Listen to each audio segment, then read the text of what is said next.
ನಮಸ್ಕಾರ, ನಾನು ಸೌಮ್ಯ ಮಳಲಿ. ರೇಡ್ ಆಗಿ 48 ಗಂಟೆ, ಎಫ್ಐಆರ್ ಆಗಿ 24 ಗಂಟೆ. ಎಲ್ಲಿದ್ದಾರೆ ಎಂಎಲ್ಎ ಮಾಡಾಳ್? ಮನೆ ಕಚೇರಿಯಲ್ಲೂ ಕೋಟಿ ಕೋಟಿ ಸಿಕ್ಕಿರೋ ಡೈರಿಯಲ್ಲೇ ಇದೆಯಾ ಸೀಕ್ರೆಟ್? ಸೂಟ್ ಕೇಸ್ ಸರ್ಕಾರ, ಭ್ರಷ್ಟಾಸುರ ಬೊಮ್ಮಾಯಿ. ಕೆಣಕಿದ ಕಾಂಗ್ರೆಸ್ಗೆ ಹಿಸ್ಟರಿ ಕೇಳಿದ ಸಿಎಂ.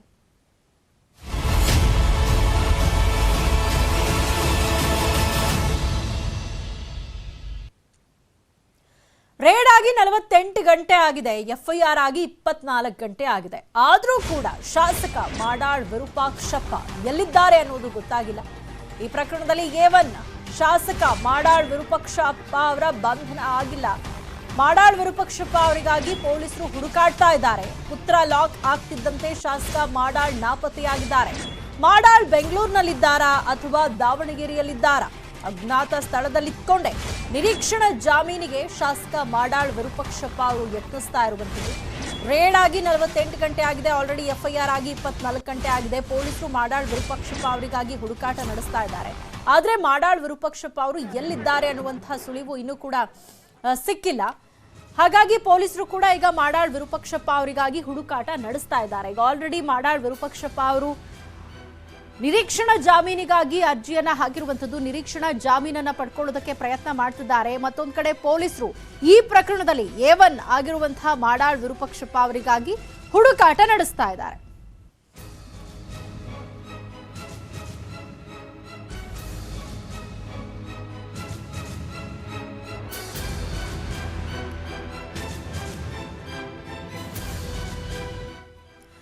ಈಗ ಆಲ್ರೆಡಿ ಲೋಕಾಯುಕ್ತ ಅಧಿಕಾರಿಗಳು ಮಾಡಾಳ್ ವಿರೂಪಾಕ್ಷಪ್ಪ ಅವರ ಬೆನ್ನು ಬಿದ್ದಿದ್ದಾರೆ. ಅವರ ಆಸ್ತಿ ಡೀಟೇಲ್ಸ್ ಅನ್ನ ತೆಗಿತಾ ಇದ್ದಾರೆ.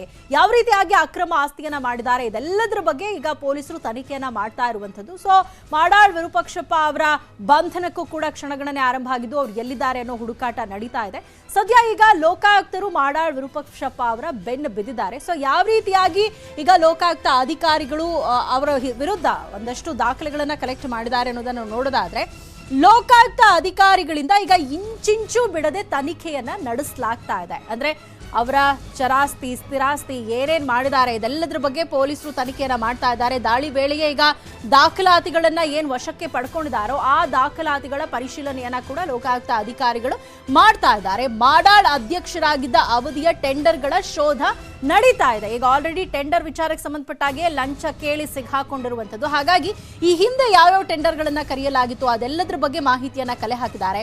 ಮಾಡಾಳ್ ವಿರೂಪಾಕ್ಷಪ್ಪ ಪುತ್ರನ ಆದಾಯ ಮೂಲಗಳ ತನಿಖೆಯನ್ನ ಕೂಡ ಈಗ ಲೋಕಾಯುಕ್ತ ಅಧಿಕಾರಿಗಳು ಮಾಡ್ತಾ ಹೋಗ್ತಾ ಇರುವಂತದ್ದು.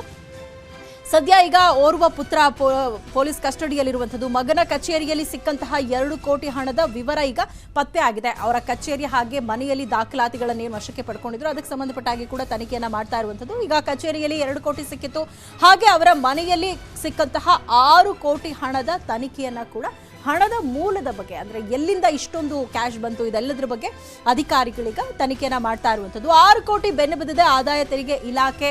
ಈಗ ಈ ಇಷ್ಟೊಂದು ಹಣ ಎಲ್ಲಿಂದ ಬಂತು ಅಂತ ಅಧಿಕಾರಿಗಳು ತನಿಖೆಯನ್ನ ಮಾಡ್ತಾ ಇದ್ದಾರೆ. ಈ 6 ಕೋಟಿ ಮನೆಯಲ್ಲಿ ಸಿಕ್ಕಂತಹ 6 ಕೋಟಿ ಯಾರಿಗೆ ಸೇರಿದ್ದು, ಈ ವಿಚಾರಕ್ಕೆ ಸಂಬಂಧಪಟ್ಟ ಹಾಗೆ ಮಾಡಾಳ್ ಅವರು ಏನ್ ಹೇಳಿದ್ರು, ಈಗ ಅವರ ತಂದೆ ಈಗ ಇನ್ನೂ ಕೂಡ ಸಿಕ್ಕಿಲ್ಲ. ಬಟ್ ಪ್ರಶಾಂತ್ ಈಗ ಪೊಲೀಸ್ ಬಂಧನದಲ್ಲಿದ್ದಾರಲ್ಲ, ಮನೆಯಲ್ಲಿ ಸಿಕ್ಕಂತಹ ಹಣದ ಬಗ್ಗೆ ಅವ್ರು ಏನ್ ಹೇಳಿದ್ರು, ಈಗಾಗಲೇ ಹಣದ ಮೂಲದ ಬಗ್ಗೆ IT ಮಾಹಿತಿಯನ್ನ ಕೂಡ ಸಂಗ್ರಹ ಮಾಡ್ತಾ ಇರುವಂಥದ್ದು. ಇಷ್ಟೊಂದು ಹಣ ಎಲ್ಲಿಂದ ಬಂತು ಇದೆಲ್ಲದರ ಬಗ್ಗೆ ಮಾಹಿತಿಯನ್ನ ಕಲೆ ಹಾಕ್ತಾ ಇದ್ದಾರೆ ಆದಾಯ ತೆರಿಗೆ ಅಧಿಕಾರಿಗಳು.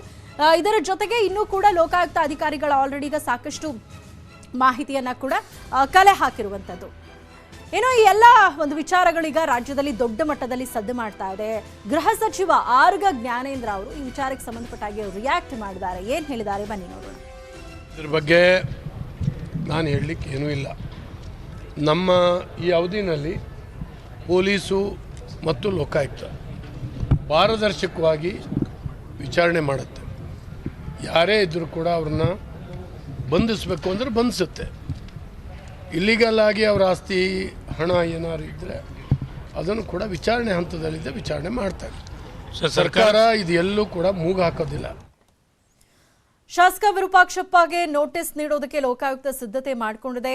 CRPC 41A ಅಡಿಯಲ್ಲಿ ನೋಟಿಸ್ ಅನ್ನ ನೀಡೋದಕ್ಕೆ ಅಧಿಕಾರಿಗಳು ಸಜ್ಜಾಗಿದ್ದಾರೆ. ಬೆಂಗಳೂರು, ಚನ್ನಗಿರಿ ಮನೆಗಳು, ಶಾಸಕರ ಭವನ, KSDL ಕಚೇರಿಗೆ ನೋಟಿಸ್ ಕಳಿಸೋದಕ್ಕೆ ಸಿದ್ಧತೆ ಆಗಿದೆ. ಸೋಮವಾರ ವಿಚಾರಣೆಗೆ ಹಾಜರಾಗುವಂತೆ ನೋಟಿಸ್ ನೀಡೋ ಸಾಧ್ಯತೆಗಳಿದೆ. ಹಾಗೆ ಪ್ರಶಾಂತ್ ಮಾಡಾಳು ಅಣ್ಣ ಮಲ್ಲಿಕಾರ್ಜುನ್ ಮಾಡಾಳುಗೂ ನೋಟಿಸ್ ಕೊಡೋದಕ್ಕೆ ಸಿದ್ಧತೆ ನಡೆದಿದೆ. ಪ್ರಶಾಂತ್ ಬಂಧನವಾದ ದಿನ ಮಲ್ಲಿಕಾರ್ಜುನ್ ಖಾತೆಗೆ 94 ಲಕ್ಷ ಹಣ ವರ್ಗಾವಣೆ ಆಗಿರುವ ಹಿನ್ನೆಲೆಯಲ್ಲಿ ನೋಟಿಸ್ ಅನ್ನ ಕೊಡಲಾಗ್ತಾ ಇದೆ.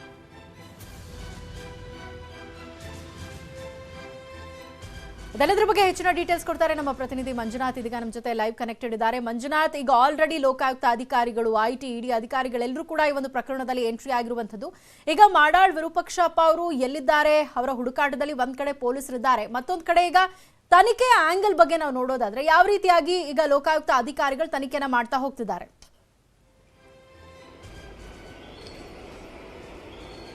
ಎಸ್, ಖಂಡಿತವಾಗ್ಲೂ ಸೌಮ್ಯ. ಯಾಕಂದ್ರೆ ಲೋಕಾಯುಕ್ತ ಅಧಿಕಾರಿಗಳು 3 ವಿಶೇಷವಾದಂತಹ ತಂಡಗಳೊಂದಿಗೆ ಶಾಸಕ ಮಾಡಾಳ್ ವಿರೂಪಾಕ್ಷಪ್ಪನಿಗಾಗಿ ಹುಡುಕಾಟವನ್ನು ಕೂಡ ಮಾಡ್ತಾ ಇರುವಂತದ್ದು. ಯಾಕಂದ್ರೆ ನಿನ್ನೆಯಿಂದಲೂ ಕೂಡ ಯಾವಾಗ ಮಗನನ್ನ ಟ್ರ್ಯಾಪ್ ಮಾಡ್ತಾರೋ, ಮಗನನ್ನ ಟ್ರ್ಯಾಪ್ ಮಾಡಿದಂತ ಬಳಿಕ ನಾಪತ್ತೆ ಆಗಿರುವಂತಹ ಶಾಸಕರು ಇದುವರೆಗೂ ಕೂಡ ಅಷ್ಟೇ ಸಿಕ್ಕಿಲ್ಲ. ಜೊತೆಗೆ ನಿನ್ನೆ ಮಗನನ್ನು ಕೂಡ ಅಷ್ಟೇ ಕಚೇರಿಯಲ್ಲಿ ಸುಮಾರು 2 ಕೋಟಿ ಹಣವನ್ನ ಲಂಚದ ರೂಪದಲ್ಲಿ ಪಡ್ಕೊಂತಿರುವಂತಹ ಸಂದರ್ಭದಲ್ಲಿ ಅವರನ್ನ ಪೊಲೀಸರು ಅಲ್ಲಿ ಅರೆಸ್ಟ್ ಮಾಡ್ತಾರೆ. ತದನಂತರ ಅವರ ಮನೆಯನ್ನ ಶೋಧ ಮಾಡಿದಂತ ಟೈಮ್ನಲ್ಲಿ 6 ಕೋಟಿ ಹಣ ಸಿಗುತ್ತೆ. ಈಗಾಗಲೇ 6 ಕೋಟಿ ಹಣ ಮನೆಯಲ್ಲಿ ಸಿಕ್ಕಂತಹ ಒಂದಷ್ಟು ವಿಚಾರವಾಗಿ ಈಗ ಐಟಿ ಅಧಿಕಾರಿಗಳು ಕೂಡ ಅಷ್ಟೇ ಮಾಹಿತಿಯನ್ನ ಕಲೆ ಆಗ್ತಿರುವಂತದ್ದು. ಯಾಕಂದ್ರೆ ಓರ್ವ ಶಾಸಕನ ಪುತ್ರನ ಮನೆಯಲ್ಲಿ ಈ ರೀತಿಯಾಗಿ 6 ಕೋಟಿ ಹಣ ಸಿಕ್ಕಿದೆ ಅಂದ್ರೆ ಆ ಒಂದು ಹಣ ಎಲ್ಲಿಂದ ಬಂತು, ಆ ಹಣದ ಮೂಲ ದಾಖಲೆಗಳೇನು ಅನ್ನೋದ್ರ ಬಗ್ಗೆ ಕೂಡ ಅಷ್ಟೇ ಈಗಾಗಲೇ ಐಟಿ ಅಧಿಕಾರಿಗಳ ಗಮನಕ್ಕೂ ಕೂಡ ತಂದಿದ್ದು. ಬಹುತೇಕ ಐಟಿ ಅಧಿಕಾರಿಗಳು ಕೂಡ ಈ ಒಂದು ಪ್ರಕರಣದ ಬಗ್ಗೆ ಇನ್ವೆಸ್ಟಿಗೇಷನ್ ಅನ್ನ ಕೆಲವೇ ದಿನಗಳಲ್ಲಿ ಮಾಡ್ತಾರೆ. ಮತ್ತೊಂದು ಕಡೆ ಕೂಡ ಅಷ್ಟೇ ಲೋಕಾಯುಕ್ತ ಅಧಿಕಾರಿಗಳು ನಿನ್ನೆ ಮಾಡಾಳ್ ವಿರೂಪಾಕ್ಷಪ್ಪ ಪುತ್ರ ಸೇರಿದಂತೆ ಸುಮಾರು 5 ಜನರನ್ನ ಅರೆಸ್ಟ್ ಮಾಡ್ಕೊಂಡಿದ್ರು. ಅರೆಸ್ಟ್ ಮಾಡಿ ಅವರನ್ನು ಕೂಡ ಅಷ್ಟೇ ಡಿಟೇಲ್ಡ್ ಆಗಿ ಇನ್ವೆಸ್ಟಿಗೇಷನ್ ಅನ್ನ ಮಾಡ್ತಾರೆ. ಇನ್ವೆಸ್ಟಿಗೇಷನ್ ಟೈಮ್ ನಲ್ಲಿ ಕೂಡ ಅಷ್ಟೇ ಮನೆಯಲ್ಲಿ ಸಿಕ್ಕಂತಹ 6 ಕೋಟಿ ರೂಪಾಯಿಗೆ ಯಾವುದೇ ರೀತಿಯಂತ ಒಂದಷ್ಟು ದಾಖಲಾತಿಗಳನ್ನು ಕೂಡ ಒದಗಿಸಿರೋದಿಲ್ಲ. ಬದಲಾಗಿ ಲೋಕಾಯುಕ್ತ ಕಚೇರಿಯಲ್ಲಿ ಸಿಕ್ಕಂತ ಸುಮಾರು 2 ಕೋಟಿ ಹಣವೇನಿತ್ತು ಅದೆಲ್ಲವನ್ನು ಕೂಡ ಅಷ್ಟೇ ಲಂಚದ ರೂಪದಲ್ಲಿ ಪಡ್ಕೊಂತಿರುವಂತದ್ದು ಅನ್ನೋದ್ರ ಬಗ್ಗೆ ಕೂಡ ಈಗಾಗಲೇ ಒಂದಷ್ಟು ಸ್ಟೇಟ್ಮೆಂಟ್ ಗಳನ್ನು ಕೊಟ್ಟಿದ್ದಾರೆ. ಜೊತೆಗೆ ದೂರುದಾರರು ದೂರು ಕೊಟ್ಟಂತ ಸಂದರ್ಭದಲ್ಲಿಯೂ ಕೂಡ ಅಷ್ಟೇ ಏನು KSDL ನಲ್ಲಿರುವಂತಹ ಒಂದಷ್ಟು ಟೆಂಡರ್ ಗಳ ಕುರಿತಾಗಿ ಅದನ್ನ ಬಿಲ್ ಗಳನ್ನ ಪಾಸ್ ಮಾಡುವಂತ ನಿಟ್ಟಿನಲ್ಲಿ ಅವರು ಲಂಚಕ್ಕೆ ಬೇಡಿಕೆಯನ್ನ ಇಟ್ಟಿದ್ರು. ಮಾಡಾಳ್ ವಿರೂಪಾಕ್ಷಪ್ಪನವರೇ ನೇರವಾಗಿ ತಮ್ಮ ಮಗನ ಮುಖಾಂತರವಾಗಿ ಲಂಚಕ್ಕೆ ಬೇಡಿಕೆಯನ್ನ ಇಟ್ಟಿದ್ರು. ಆ ಒಂದು ಲಂಚದ ರೂಪದಲ್ಲಿ ಹಣವನ್ನ ನಾವು ಕೊಡೋದಕ್ಕೆ ರೆಡಿ ಆಗಿದ್ದಂತ ಟೈಮ್ ನಲ್ಲಿ ಒಂದು ಟ್ರಾಪ್ ಆಗಿದೆ ಅನ್ನೋದ್ರ ಬಗ್ಗೆ ಕೂಡ ಅಷ್ಟೇ ಲೋಕಾಯುಕ್ತ ಅಧಿಕಾರಿಗಳು ಹೇಳ್ತಾ ಇರುವಂತದ್ದು. ಇದೆಲ್ಲವನ್ನು ನೋಡ್ತಾ ಇದ್ದಂತ ವೇಳೆಯಲ್ಲಿ ಬಹುತೇಕ ಬಂಧನದ ಭೀತಿಯಿಂದಲೇ ಶಾಸಕರು ನಾಪತ್ತೆ ಆಗಿದ್ದಾರೆ ಅನ್ನುವಂಥದ್ದು ಕೂಡ ಗೊತ್ತಾಗ್ತಿರುವಂತದ್ದು. ಆದ್ರೂ ಕೂಡ ಅಷ್ಟೇ ಪೊಲೀಸರು ಒಂದು ಕಡೆ ನೋಟಿಸ್ ಅನ್ನ ಜಾರಿ ಮಾಡಬೇಕಾ ಅಥವಾ ನೇರವಾಗಿ ಬಂಧನ ಮಾಡಬೇಕಾ ಅನ್ನುವಂತ ಒಂದು ಗೊಂದಲದಲ್ಲಿದ್ದಾರೆ. ಯಾಕಂದ್ರೆ CRPC 41 ಅಡಿಯಲ್ಲಿ ಈಗಾಗಲೇ ನೋಟಿಸ್ಗೂ ಕೂಡ ಸಿದ್ಧತೆಯನ್ನ ಮಾಡ್ಕೊಂಡಿದ್ದಾರೆ. ಅದ್ರ ಇದುವರೆಗೂ ನೋಟಿಸ್ ಅನ್ನು ಕೂಡ ಸರ್ವ್ ಮಾಡಿಲ್ಲ. ಕೇವಲ ಮಾಡಾಳ್ ವಿರೂಪಾಕ್ಷಪ್ಪ ಅಷ್ಟೇ ಅಲ್ಲದೆ ಮಾಡಾಳ್ ಮಲ್ಲಿಕಾರ್ಜುನ್ ಅಂದ್ರೆ ಅವರ ಮಗನಿಗೂ ಕೂಡ ಈಗಾಗಲೇ ನೋಟಿಸ್ ಅನ್ನ ಜಾರಿ ಮಾಡಲು ಸಿದ್ಧತೆ ಮಾಡ್ಕೊಂಡಿದ್ದಾರೆ. ಅದು ಎಲ್ಲಿಯೂ ಕೂಡ ಅಷ್ಟೇ ಇದುವರೆಗೂ ಮಾಡಾಳ್ ವಿರೂಪಾಕ್ಷಪ್ಪನನ್ನು ಎಲ್ಲಿ ನಿರೀಕ್ಷಣಾ ಜಾಮೀನು ಕೂಡ ಅರ್ಜಿಯನ್ನ ಸಲ್ಲಿಕೆಯನ್ನ ಮಾಡಿಲ್ಲ. ಯಾಕಂದ್ರೆ ಇವತ್ತು ಕೋರ್ಟ್ ಇತ್ತು, ಆದ್ರೂ ಕೂಡ ಅಷ್ಟೇ ಅವರು ನಿರೀಕ್ಷಣಾ ಜಾಮೀನಿನ ಮೊರೆ ಹೋಗಿಲ್ಲ. ಬದಲಾಗಿ ನಾಳೆ ಭಾನುವಾರ ಕೋರ್ಟ್ ರಜೆ ಇರುತ್ತೆ. ಬದಲಾಗಿ ಸೋಮವಾರ ನಿರೀಕ್ಷಣಾ ಜಾಮೀನಿಗೆ ಅರ್ಜಿಯನ್ನ ಸಲ್ಲಿಸುವಂತ ಸಾಧ್ಯತೆ ಇದೆ. ಯಾಕಂದ್ರೆ ಈ ಒಂದು ತಿಂಗಳಲ್ಲಿ ಈ ಒಂದು ಚುನಾವಣೆಯ ಒಂದು ನೀತಿ ಸಂಹಿತೆ ಕೂಡ ಜಾರಿ ಆಗ್ತಾ ಇದೆ. ಜಾರಿಯಾದಂತಹ ಸಂದರ್ಭದಲ್ಲಿ ಯಾವುದೇ ರಿಸ್ಕ್ ತಗೊಳ್ಳೋದು ಬೇಡ ಅನ್ನುವಂತ ಕಾರಣಕ್ಕೋಸ್ಕರ ಬಹುತೇಕ ಸೋಮವಾರ ನಿರೀಕ್ಷಣಾ ಜಾಮೀನಿಗೆ ಅರ್ಜಿಯನ್ನ ಸಲ್ಲಿಸುವಂತ ಸಾಧ್ಯತೆಗಳು ಕೂಡ ದಟ್ಟವಾಗಿ ಕಂಡು ಬರ್ತಾ ಇದೆ. ಸೌಮ್ಯ, ಥ್ಯಾಂಕ್ ಯು ಮಂಜು ತಮ್ಮೆಲ್ಲ ಇನ್ಫಾರ್ಮೇಶನ್ಗೆ. ಶಾಸಕ ಮಾಡಾಳ್ ವಿರುದ್ಧ ಮತ್ತೊಂದು ಬಾಂಬ್, ಸುಮಾರು 350 ಕೋಟಿ ಹಗರಣ ನಡೆಸಿರುವ ಆರೋಪ ಕೇಳಿಬರ್ತಾ ಇದೆ. KSDL ನಿಂದ ಕೋಟಿ ಹಣ ನುಂಗಿದ ಆರೋಪ ಇದೀಗ ಶಾಸಕ ಮಾಡಾಳ್ ವಿರೂಪಾಕ್ಷಪ್ಪ ಅವರ ವಿರುದ್ಧ ಕೇಳಿ ಬರ್ತಾ ಇರುವಂತದ್ದು. ಸುಮಾರು 350 ಕೋಟಿ ರೂಪಾಯಿಯ ಹಗರಣ ನಡೆಸಿದ್ದಾರೆ ಅನ್ನುವಂತಹ ಆರೋಪ. KSDL ನಿಂದ ಕೋಟಿ ಹಣ ನುಂಗಲಾಗಿದೆ ಅನ್ನುವಂತಹ ಆರೋಪವನ್ನ ಮಾಡಲಾಗಿದೆ. ಕಚ್ಚಾ ವಸ್ತುಗಳ ಖರೀದಿಯಲ್ಲಿ ಅಕ್ರಮ ಆಗಿರುವ ಆರೋಪ ಕೇಳಿ ಬಂದಿದೆ. ಸ್ಯಾಂಡಲ್ ಆಯಿಲ್ ಮಾರ್ಕೆಟ್ ಬೆಲೆ 1550 ರೂಪಾಯಿ ಇರುತ್ತೆ. ಆದ್ರೆ ಟೆಂಡರ್ದಾರರು ಬಿಡ್ ಕರೆದಿದ್ದು 2625ಕ್ಕೆ. ಸ್ಯಾಂಡಲ್ ಆಯಿಲ್ ನಲ್ಲೇ ಸುಮಾರು 50 ಕೋಟಿ ನಷ್ಟ ಉಂಟಾಗಿದೆ ಅಂತ KSDL ನೌಕರರ ಸಂಘದ ಅಧ್ಯಕ್ಷ ಶಿವಶಂಕರ್ ಆರೋಪವನ್ನ ಮಾಡಿದ್ದಾರೆ. ಪರ್ಚೇಸ್ ಕಮಿಟಿ ಮತ್ತೆ ಮ್ಯಾನೇಜಿಂಗ್ ಡೈರೆಕ್ಟರ್ ಇವ್ರನ್ನ ನೀವು ಅರೆಸ್ಟ್ ಮಾಡಿ ಅವ್ರ ತನಿಖೆ ನಡೆಸಿ, ಅವ್ರನ್ನೂ ಸಹ ಗುರಿಪಡಿಸಿ ಸತ್ಯಾಂಶ ಈಚೆ ಬರ್ತದೆ. ಇಲ್ಲೇ ಹೋದ್ರೆ ಸತ್ಯಾಂಶ ಇಲ್ಲ, ಒಂದು ಫೈನ್ ಮಾರ್ನಿಂಗ್ ನಡೀತದೆ. ಮಾಡಾಳ್ ವಿರೂಪಾಕ್ಷಪ್ಪನವ್ರಿಗೂ ಇದಕ್ಕೂ ಏನು ಸಂಬಂಧ ಇಲ್ಲ, ಅಧಿಕಾರಿಗಳು ನಡೆಸಿದಕ್ಕೆ ಇವ್ರನ್ನ ಇದ್ ಮಾಡಿದ್ದಾರೆ ಅಂತ ಕಂಪ್ಲೀಟು ಅಂತಿಮವಾಗಿ ಆಗ್ಬಾರ್ದು. ಮಾಡಾಳ್ ವಿರುದ್ಧ CSR ಫಂಡ್ ದುರ್ಬಳಕೆ ಆರೋಪ ಕೂಡ ಕೇಳಿಬಂದಿದೆ. ಈ ಫಂಡ್ ನಲ್ಲಿ ಸಿಎಂಗೆ 2% ಹೋಗ್ತಾ ಇದೆ ಅಂತ ಸಚಿವ ಭೈರತಿ ಬಸವರಾಜುಗೆ 3.70 ಕೋಟಿ ಹಣ ಹೋಗಿದೆ ಅಂತ ಇದ್ದಾರೆ KSDL ನೌಕರರ ಸಂಘದ ಅಧ್ಯಕ್ಷ ಶಿವಶಂಕರ್ ಅವರು. CSR ಫಂಡ್ ಬಗ್ಗೆ ಅದು ಹೇಳ್ತಾ ಇದ್ದೆ. CSR ಫಂಡ್ ಅದಕ್ಕೆ ಸ್ಪೆಸಿಫಿಕ್ ಆಗಿರುವಂತ ಫಂಡ್ ಅನ್ನ ಬರೀ ಏನು ಇಲ್ಲ, ನಮ್ಮ ಇವರು ಒಂದ್ಸಾರಿ ಚೇರ್ಮನ್ BJP ಸರ್ಕಾರದಲ್ಲಿ ಇದ್ದಂತ ಭೈರತಿ ಬಸವರಾಜು 3,75,00,000 ತಗೊಂಡೋದು ಯಾಕೆ ಹೋಯ್ತು? ಇವತ್ತು CSR ಫಂಡ್ 2% ಕಂಪ್ಲೀಟ್ ಏನು ಟರ್ನ್ ಓವರ್ ನಲ್ಲಿ 2% ಕಾರ್ಪೊರೇಟ್ ರೆಸ್ಪಾನ್ಸಿಬಿಲಿಟಿ ಸಮ್ ಫಂಡ್ ಹೋಗ್ತದೆ. ಆ ಹಣ ಎಷ್ಟು ಮಟ್ಟಿಗೆ ಕಂಪ್ಲೀಟ್ ಎಲ್ಲಿ ಯೂಸ್ ಆಗಿದೆ? ಅದು ಜಿನೈನಾಗಿದೆಯಾ? ಹಣ ಕೊಡೋದ್ರ ಬಗೆಗೆ ನಮ್ಮ ಸಂಘಟನೆಯಿಂದ ನಾನು ಅಪೋಸ್ ಮಾಡ್ತಾ ಇಲ್ಲ. ಆ ಹಣ ವ್ಯವಸ್ಥಿತವಾಗಿ ಅರ್ಹತೆ ಇರ್ತಕ್ಕ ಕಾರ್ಮಿಕರು ಕೊಟ್ಟಿದ್ದಾರಾ, ಅರ್ಹತೆ ಇರೋರು ಕೊಟ್ಟಿದ್ದಾರಾ? ಕನ್ಸ್ಟ್ರಕ್ಷನ್ ಬೋರ್ಡ್ ನಲ್ಲಿ ಅದನ್ನ ಮಾಡಾಳ್ ಚನ್ನಗಿರಿ ನಿವಾಸದಲ್ಲಿ ಸತತ 10 ಗಂಟೆಗಳಿಂದ ತಲಾಶ್ ನಡೆಸಲಾಗ್ತಾ ಇದೆ. 16.5 ಲಕ್ಷ ನಗದು, 2.8 ಕೆಜಿ ಚಿನ್ನ, 20 ಕೆಜಿ ಬೆಳ್ಳಿ ಪತ್ತೆಯಾಗಿದೆ. ಆಸ್ತಿ ದಾಖಲೆ ಪತ್ರಗಳು ಪತ್ತೆಯಾಗಿದ್ದು ಮಾಹಿತಿಯನ್ನು ಸಂಗ್ರಹಿಸ್ತಾ ಇದ್ದಾರೆ. ಮಾವಿನಹೊಳೆ ಕ್ರಷರ್ ಕಚೇರಿ, ತೋಟದ ಮನೆಯಲ್ಲಿ ಶೋಧ ನಡೆಸಲಾಗ್ತಾ ಇದೆ. ನಗದು, ಚಿನ್ನ, ಬೆಳ್ಳಿ, ಆಸ್ತಿ ಪತ್ರಗಳನ್ನು ಲೋಕಾಯುಕ್ತರು ವಶಕ್ಕೆ ಪಡ್ಕೊಂಡಿದ್ದಾರೆ. ಶಾಸಕರ ಮನೆಯಲ್ಲಿನ ಆಸ್ತಿ ಬಗ್ಗೆಯೂ ಈಗ ತನಿಖೆಯನ್ನು ನಡೆಸಲಾಗ್ತಾ ಇದೆ.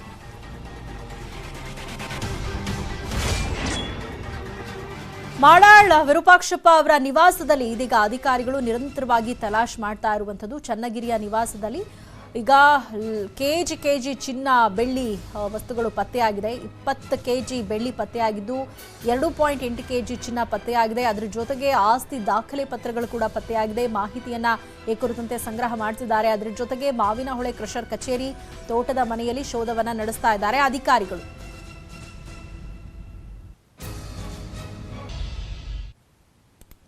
Welcome back. ಮಾಡಾಳು ವಿರೂಪಾಕ್ಷಪ್ಪ ಅವರ ಈ ಒಂದು ಪ್ರಕರಣ ಆಚೆ ಬರ್ತಾ ಇದ್ದ ಹಾಗೆ ಈಗ ದೊಡ್ಡ ಮಟ್ಟದಲ್ಲಿ ಪ್ರತಿಭಟನೆಯನ್ನ ಕೂಡ ಮಾಡಲಾಗ್ತಾ ಇದೆ. ಅದರಲ್ಲೂ ಕೂಡ ಕಾಂಗ್ರೆಸ್ ಈ ಒಂದು ವಿಚಾರವನ್ನೇ ಇಟ್ಕೊಂಡು ಸಿಎಂ ರಾಜೀನಾಮೆಯನ್ನ ಕೊಡಬೇಕು ಅಂತ ಹೇಳಿ ಕಾಂಗ್ರೆಸ್ ಒತ್ತಾಯವನ್ನ ಮಾಡ್ತಾ ಇದೆ. ರಾಜ್ಯ ಬಿಜೆಪಿ ವಿರುದ್ಧ ಬೆಂಗಳೂರಿನಲ್ಲಿ ಈ ಕುರಿತಂತೆ ಬೃಹತ್ ಪ್ರತಿಭಟನೆಯನ್ನ ಕೂಡ ನಡೆಸಲಾಗಿರುವಂಥದ್ದು. ಸೂಟ್ ಕೇಸ್ ಸರ್ಕಾರ ಅಂತ ಆಕ್ರೋಶ ಕೂಡ ವ್ಯಕ್ತ ಆಗಿದೆ. ಸಿಎಂ ಮನೆಗೆ ಮುತ್ತಿಗೆಯನ್ನ ಹಾಕಿ ಹೋರಾಟಕ್ಕೆ ಕೈ ನಾಯಕರು ಮುಂದಾಗಿದ್ರು. ಆದರೆ ಕೈ ನಾಯಕರನ್ನ ತಡೆಯಲಾಗಿದೆ. ಅರ್ಧ ದಾರಿಯಲ್ಲೇ ಕಾಂಗ್ರೆಸ್ ನಾಯಕರನ್ನ ಪೊಲೀಸರು ವಶಕ್ಕೆ ಪಡ್ಕೊಂಡಿದ್ದಾರೆ.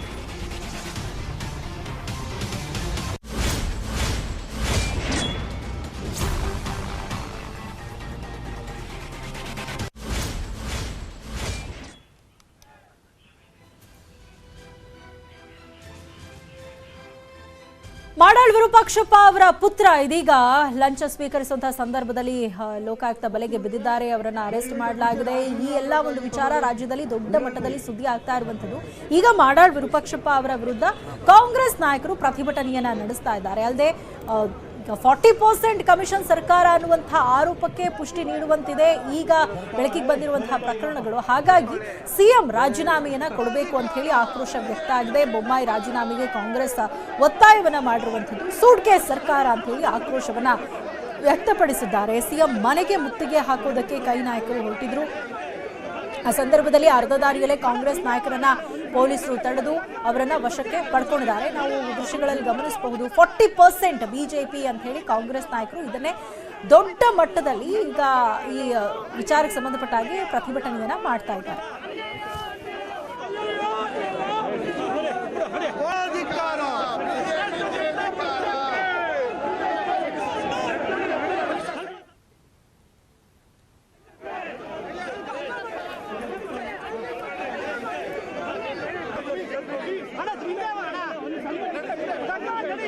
ಬಿಜೆಪಿ ಅಂದ್ರೇನೆ ಭ್ರಷ್ಟ ಜನತಾ ಪಾರ್ಟಿ ಅಂತ ಕರಿಬೇಕಾಗ್ತದೆ. ಕರ್ನಾಟಕದ ಇತಿಹಾಸದಲ್ಲಿ ಇಷ್ಟೊಂದು ಭ್ರಷ್ಟಾಚಾರ ಮಾಡದಂತ ಸರ್ಕಾರ ಯಾವಾಗಲೂ ಕೂಡ ಬಂದಿರಲಿಲ್ಲ. ಇಷ್ಟೇ ಹೇಳಕ್ಕೆ ಇಚ್ಛೆ ಪಡುವಂಥದ್ದು, ಈಗಾಗಲೇ ಲೋಕಾಯುಕ್ತ ಸಮಗ್ರ ತನಿಖೆ ಮಾಡಿದೆ. ಕಾನೂನಂತ ಏನು ಕ್ರಮ ತಗೊಳ್ಬೇಕು ಅವ್ರು ತಗೊತಾರೆ. ಯಾರ ಮೇಲೆ ಕ್ರಮ ತಗೊಳ್ಬೇಕು ಬೇಡ ಅನ್ನೋಂಥ ತೀರ್ಮಾನ ಲೋಕಾಯುಕ್ತ ಮಾಡುತ್ತೆ ಹೊರತು ಸಿದ್ದರಾಮಯ್ಯ ಕಾಂಗ್ರೆಸ್ನವರು ನಾನು ಮಾಡೋಕ್ಕಾಗೋದಿಲ್ಲ. ನಿಮ್ಗೇನಾದ್ರು ಕಿಂಚಿತ್ತು ಮಾನ ಮರ್ಯಾದೆ ಇದ್ರೆ ಬಸವರಾಜ ಬೊಮ್ಮಾಯಿ ಅವ್ರ ಮಗನ ಅರೆಸ್ಟ್ ಮಾಡೋದಲ್ಲ, ಪ್ರಶಾಂತ್ ಅರೆಸ್ಟ್ ಮಾಡೋದಲ್ಲ, ಅವ್ರನ್ನ ಅರೆಸ್ಟ್ ಮಾಡಲೇಬೇಕು. ಮಾಡಾಳ್ ವಿರೂಪಾಕ್ಷಪ್ಪನನ್ನು ಕೂಡ ಕೂಡಲೇ ಅರೆಸ್ಟ್ ಮಾಡಬೇಕು. ಅದ್ರ ಜೊತೆಗೆ ನೈತಿಕ ಹೊಣೆ ಹೊತ್ತು ಬಸವರಾಜ ಬೊಮ್ಮಾಯಿ ರಾಜೀನಾಮೆ ಕೊಡಬೇಕು. ವಿಧಾನಸಭೆಯಲ್ಲಿ ಅವ್ರ ಮಂತ್ರಿ ಆಫೀಸ್ನಲ್ಲಿ 2 ಲಕ್ಷ ಹಣ ಸಿಕ್ತು. ರಾಜೀನಾಮೆ ಕೊಡಲ್ಲ ಸಿದ್ದರಾಮಯ್ಯ. ಅವತ್ತು ಲೋಕಾಯುಕ್ತ ಇದ್ದಿದ್ರೆ ಅರೆಸ್ಟ್ ಆಗ್ತಿದ್ರು. ಲೋಕಾಯುಕ್ತ ಅದನ್ನು ಅತ್ಯಂತ ದುರ್ಬಲಗೊಳಿಸಿದ್ದೇ ಇಂತಹ ಪ್ರಕರಣಗಳನ್ನು. ಶಾಸಕ ಮಾಡಾಳ್ ವಿರುದ್ಧ ದೆಹಲಿ ಸಿಎಂ ಅರವಿಂದ್ ಕೇಜ್ರಿವಾಲ್ ಗುಡುಗಿದ್ದಾರೆ. ದಾವಣಗೆರೆಯ ಆಪ್ ಸಮಾವೇಶದಲ್ಲಿ ದೆಹಲಿ ಸಿಎಂ ಆಕ್ರೋಶವನ್ನ ಹೊರಹಾಕಿದ್ರು. ಬಿಜೆಪಿಯದ್ದು 40% ಕಮಿಷನ್ ಸರ್ಕಾರ ಆಗಿದೆ, ಮುಂದೆ ಮತ್ತೆ ಅಧಿಕಾರಕ್ಕೆ ಬಂದ್ರೆ ಅದು 80% ಕಮಿಷನ್ ಸರ್ಕಾರ ಆಗುತ್ತೆ ಅಂತಂದ್ರು. ಮನೀಶ್ ಸಿಸೋಡಿಯಾ ಮನೆಯಲ್ಲಿ ಸಿಕ್ಕಿದ್ದು ಕೇವಲ 10,000, ಅರೆಸ್ಟ್ ಆದ್ರು. ಆದ್ರೆ ಬಿಜೆಪಿ ಶಾಸಕರ ಮನೆಯಲ್ಲಿ ಸಿಕ್ಕಿದ್ದು 8 ಕೋಟಿ. ಇನ್ನು ಯಾಕೆ ಅರೆಸ್ಟ್ ಆಗಿಲ್ಲ ಅಂತ ಪ್ರಶ್ನಿಸಿದ್ರು. और जैसे ही अमित शाह जी हवाई जहाज से उड़ के गए, अगले दिन उनकी पार्टी के नेता का एक बेटा 8 करोड़ रुपए के साथ पकड़ा गया. उनकी पार्टी का एक नेता, इसी जिले का अमित शाह जी की पार्टी का एक नेता का बेटा 8 करोड़ रुपए के साथ पकड़ा. अभी तक गिरफ्तार नहीं किया उसको. पूरे देश में कोई चोर उचक्का लुच्चा लफंगा बलात्कारी कुछ भी करके आता है अपनी पार्टी में शामिल करा लेते हैं लोग. पकड़ा उसके घर पे रेड हुई. रेड में 8 करोड़ रुपए या 6 करोड़ रुपए जो भी मिला, पकड़ा गया वो. ಇದೆಲ್ಲದರ ಬಗ್ಗೆ ಹೆಚ್ಚಿನ ಡೀಟೇಲ್ಸ್ ಕೊಡ್ತಾರೆ ನಮ್ಮ political bureau head Chidanand Patel ನಮ್ಮ ಜೊತೆ ಲೈವ್ ಕನೆಕ್ಟೆಡ್ ಇದ್ದಾರೆ. ಚಿದಾನಂದ್, ಸಹಜವಾಗಿಯೇ ಈಗ ಎಲೆಕ್ಷನ್ ಹತ್ರ ಬರ್ತಾ ಇರೋದ್ರಿಂದಾಗಿ ಪ್ರತಿಪಕ್ಷಗಳಿಗೆ ಇದೊಂದು ದೊಡ್ಡ ಆಹಾರವಾಗಿ ಸಿಕ್ಕಿರುವಂತದ್ದು. ಈಗ ಕಾಂಗ್ರೆಸ್ ಕೂಡ ಇದೇ ವಿಚಾರವನ್ನು ಇಟ್ಕೊಂಡು ದೊಡ್ಡ ಮಟ್ಟದಲ್ಲಿ ಪ್ರೊಟೆಸ್ಟ್ ಅನ್ನ ನಡೆಸ್ತಾ ಇರುವಂತದ್ದು. ಬೇರೆ ಬೇರೆ ಪಕ್ಷಗಳು ಕೂಡ ಈಗ ಬಿಜೆಪಿ ಮೇಲೆ ಮುಗಿಬಿದ್ದಿರುವಂತದ್ದು. ಒಟ್ಟಾರೆಯಾಗಿ ಈ ಒಂದು ಹಗರಣ, ಈ ಒಂದು ವಿಚಾರ ಯಾವ ರೀತಿಯಾಗಿ ಎನ್ಕ್ಯಾಶ್ ಮಾಡ್ಕೊಳ್ತಿವೆ ಇತರ ಪಕ್ಷಗಳು ಅಂತ? ಬಿಜೆಪಿ ಶಾಸಕ ಮಾಡಾಳ್ ವಿರೂಪಾಕ್ಷಪ್ಪರವರ ಪ್ರಕರಣ ಇದೀಗ ಭಾರತೀಯ ಜನತಾ ಪಕ್ಷಕ್ಕೆ ಅತಿದೊಡ್ಡ ಮುಜುಗರವನ್ನು ಉಂಟು ಮಾಡಿರುವಂಥದ್ದು. ಚುನಾವಣೆ ಹೊತ್ತಿನಲ್ಲಿ ಭಾರತೀಯ ಜನತಾ ಪಕ್ಷ ಭ್ರಷ್ಟಾಚಾರದ ಬಗ್ಗೆ ತಾನು ಇತರ ಪಕ್ಷಗಳಿಗೆ ವಿರುದ್ಧ ವಾಗ್ದಾಳಿ ಮಾಡಿದಂಥ ಸ್ಥಿತಿ ನಿರ್ಮಾಣ ಆಗಿರುವಂಥದ್ದು. ಪ್ರಧಾನಿ ನರೇಂದ್ರ ಮೋದಿಯವರು ಪದೇ ಪದೇ ರಾಜ್ಯಕ್ಕೆ ಒಂದು ಕಡೆ ಬರ್ತಿರುವಂಥದ್ದು, ಮತ್ತೊಂದು ಕಡೆ ಅಮಿತ್ ಶಾ ಅವರು ಬರ್ತಿರುವಂಥದ್ದು, ಮತ್ತೊಂದು ಕಡೆ ರಾಜ್ಯದ ನಾಯಕರುಗಳು, ಈ ಎಲ್ಲ ನಾಯಕರುಗಳು ಕೂಡ ವಿರೂಪಾಕ್ಷಪ್ಪ ಪ್ರಕರಣ ಎಲ್ಲ ಒಂದು ಕಡೆ ನುಂಗಲಾರದ ಬಿಸಿ ತುಪ್ಪವಾಗಿ ಪರಿಣಮಿಸಲಿದೆ ಅಂತ ಹೇಳಿದ್ರು ತಪ್ಪಾಗಲಾರದು.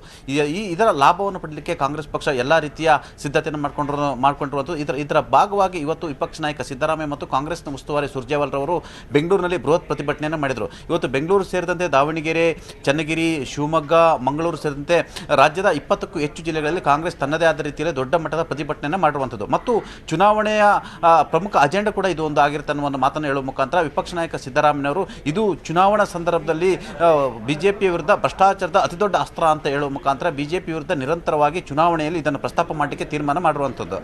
ಮತ್ತೊಂದು ಕಡೆ ದೆಹಲಿಯ ಮುಖ್ಯಮಂತ್ರಿ ಹಾಗೂ ಆಮ್ ಆದ್ಮಿ ಪಕ್ಷದ ಸಂಚಾಲಕ ಅರವಿಂದ್ ಕೇಜ್ರಿವಾಲ್ ಕೂಡ ಭ್ರಷ್ಟಾಚಾರದ ಸಂಬಂಧಪಟ್ಟಿಗೆ ಈಗಾಗಲೇ ಧ್ವನಿ ಎತ್ತಿರುವಂಥದ್ದು. ಇವತ್ತು ದಾವಣಗೆರೆ ಸಮಾವೇಶದಲ್ಲಿ ಅವರ ಉಪಮುಖ್ಯಮಂತ್ರಿ ಆಗಿದ್ದಂಥ ಮನೀಶ್ ಸಿಸೋಡಿಯಾರವರ ಮನೆಯಲ್ಲಿ 10,000 ಸಿಕ್ತು. ಆದರೆ ಕರ್ನಾಟಕದಲ್ಲಿ ಬಿಜೆಪಿಯ ಶಾಸಕನ ಮನೆಯಲ್ಲಿ 8 ಕೋಟಿ ಸಿಕ್ತು, ಇನ್ನೂ ಕೂಡ ಬಂಧನ ಆಗಿಲ್ಲ. ಒಂದು ಪ್ರಶ್ನೆಯನ್ನು ಮಾಡುವ ಮುಖಾಂತರ ಬಿಜೆಪಿಗೆ ಮತ್ತಷ್ಟು ಮುಜುಗರವನ್ನು ಉಂಟು ಮಾಡುವಂಥದ್ದು. ಈಗಾಗಲೇ ಈ ಪ್ರಕರಣವನ್ನು ದಾವಣಗೆರೆ ಜಿಲ್ಲೆಯಲ್ಲಿ ರಾಜಕೀಯವಾಗಿ ಬಳಸಿಕೊಳ್ಳಲು ತೀರ್ಮಾನ ಮಾಡಿರ್ತಕ್ಕಂಥ ಕಾಂಗ್ರೆಸ್ ಪಕ್ಷ, ಕಾಂಗ್ರೆಸ್ನ ಹಿರಿಯ ಶಾಸಕರಾಗಿರ್ತಕ್ಕಂಥ ಶ್ಯಾಮನೂರು ಶಿವಶಂಕರಪ್ಪನವರು ಈ ರೇಡನ್ನು ಮಾಡಿಸಿರುವುದು ಸಿದ್ದೇಶ್ವರ ಅನ್ನೋ ಮುಖಾಂತರ ಎಲ್ಲೊಂದು ಕಡೆ ಬಿಜೆಪಿ ಒಳಗಡೆ ಜಗಳ ತಂದಿಡಲು ಮುಂದಾದರು. ಇನ್ನೊಂದು ಕಡೆ ಮುಖ್ಯಮಂತ್ರಿ ಬಸವರಾಜ ಬೊಮ್ಮಾಯಿ ಅವರು ಕೂಡ ಕಾಂಗ್ರೆಸ್ನ ಹಳೆಯ ರೇಡನ್ನು ಇಟ್ಟುಕೊಂಡು, ಅಂದರೆ ಈ ಹಿಂದೆ ಪುಟ್ಟರಂಗ ಶೆಟ್ಟಿ ಅವರು ಸಚಿವರಾದ ಸಂದರ್ಭದಲ್ಲಿ ಅವರ ಸಚಿವರ ಕೊಠಡಿಯಲ್ಲಿ ಸಿಕ್ಕಂತೆ 2 ಲಕ್ಷ ರೂಪಾಯಿ ಇಟ್ಕೊಂಡು ಕಾಂಗ್ರೆಸ್ನವರು ಕೂಡ ಈ ಹಿಂದೆ ಇದೇ ಕೆಲಸವನ್ನು ಮಾಡಿದ್ರ ಅನ್ನೋ ಮುಖಾಂತರ ಪರೋಕ್ಷವಾಗಿ ತಾವು ಮಾಡಿದ್ದನ್ನು ಸರಿ ಅನ್ನೋಂಥ ಸಮರ್ಥನೆಗೂ ಕೂಡ ಮುಂದಾಗದೆ ಎಲ್ಲೊಂದು ಕಡೆ ಇದು ತಪ್ಪು ಅಂತ ಒಂದು ತಪ್ಪನ್ನು ಖಂಡಿಸಲು ಕೂಡದೆ ಕಾಂಗ್ರೆಸ್ನ ಕಥೆಯನ್ನು ಹೇಳುವ ಮುಖಾಂತರ ಎಲ್ಲೊಂದು ಕಡೆ ಇಡೀ ಪ್ರಕರಣಕ್ಕೆ ತೇಪೆ ಹಚ್ಚುವ ಪ್ರಯತ್ನವನ್ನು ಮಾಡಿದರು. ಒಟ್ಟಾರೆ ಕಾಂಗ್ರೆಸ್ಗೆ ಇದು ಸಿಕ್ಕಿರ್ತಕ್ಕಂಥ ಅತಿದೊಡ್ಡ ಅಸ್ತ್ರ. ಅದೇ ರೀತಿ JDSಗೂ ಕೂಡ ರಾಜಕೀಯ ಅಸ್ತ್ರ ಆಗಿರುವಂಥದ್ದು. ಜೊತೆಗೆ ಇದೀಗಷ್ಟೇ ಕಂಡು ಬಿಡ್ತಿರ್ತಕ್ಕಂಥ ಆಮ್ ಆದ್ಮಿ ಪಾರ್ಟಿ ಕೂಡ ಬಿಜೆಪಿ ವಿರುದ್ಧ ಏನು ಹೋರಾಟಕ್ಕಿಳಿಯಲು ಮತ್ತು ವಾಗ್ದಾಳಿ ಮಾಡಲಿಕ್ಕೂ ಕೂಡ ವಿರೂಪಾಕ್ಷಪ್ಪ ಏನು ಪ್ರಕರಣ ಅತಿದೊಡ್ಡ ಅಸ್ತ್ರವಾಗಿ ಸಿಕ್ಕಿರುವಂಥದ್ದು. ಸೌಮ್ಯ, ಥ್ಯಾಂಕ್ ಯು ಚಿದಾನಂದ್ ತಮ್ಮೆಲ್ಲ ಇನ್ಫಾರ್ಮೇಶನ್ಗೆ. ಇನ್ನು ಮಾಡಾಳ್ ವಿರೂಪಾಕ್ಷಪ್ಪ ವಿರುದ್ಧ ಪಕ್ಷದ ಒಳಗೆ ಹಾಗಾದ್ರೆ ಷಡ್ಯಂತ್ರ ನಡೀತಾ? ದಾವಣಗೆರೆ ರಾಜಕಾರಣಗಳ ಬಾಯಲ್ಲಿ ಹೀಗೊಂದು ಮಾತು ಹರಿದಾಡ್ತಾ ಇದೆ. ಬಿಜೆಪಿ ಸಂಸದ ಸಿದ್ದೇಶ್ವರ್ ಕೈ ಶಾಸಕ ಶಾಮನೂರು ಮಾತಿನ ಮರ್ಮ ಏನ್ ಹಾಗಾದ್ರೆ? ಅವರಿಬ್ರು ಏನ್ ಮಾತಾಡಿದ್ರು ಅನ್ನೋದನ್ನ ಬನ್ನಿ ನೋಡೋಣ.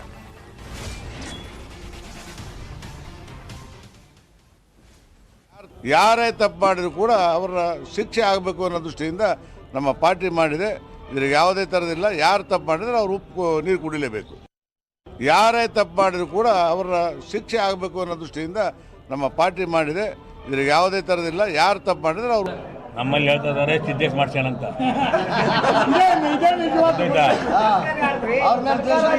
ಯಾಕೆ ಮಾತಾಡ್ತೀರಿ? ನಮ್ಮಲ್ಲಿ ಹೇಳ್ತಿದ್ದಾರೆ ಸಿದ್ದೇಶ್ ಮಾಡ್ಸೋಣ ಅಂತ.